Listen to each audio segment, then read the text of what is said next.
So, and then we were 2 hours into this thing, and guess what happened then? It was the plumber versus Takeshita. And this wasn't for the IWGP title. This was if Takeshita was to beat Moxley, he'd get a title shot, right? It's Tony's favorite thing, and I don't think he realizes how counterproductive it is and how it's almost a turnoff at this point. The Eliminator match. You get to wrestle the champ. It's a non-title match where if you win, you get a title match.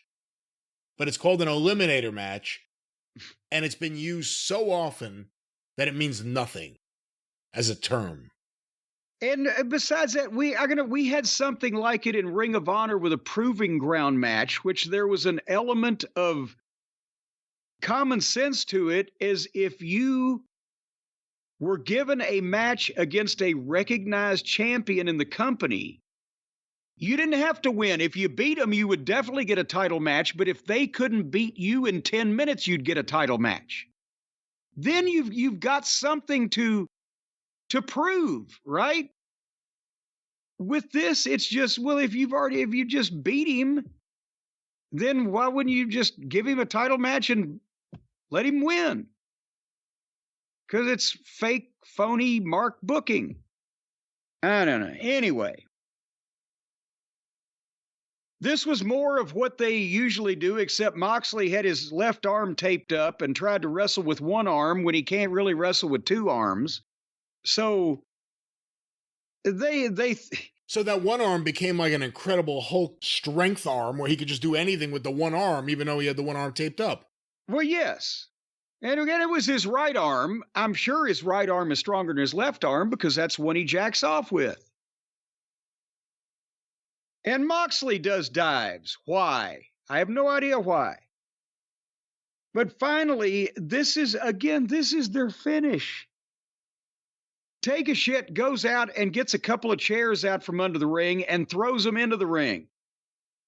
And the referee is Knox, the corpse ref, so he just calmly picks the chairs up and turns his back and puts them out the other side.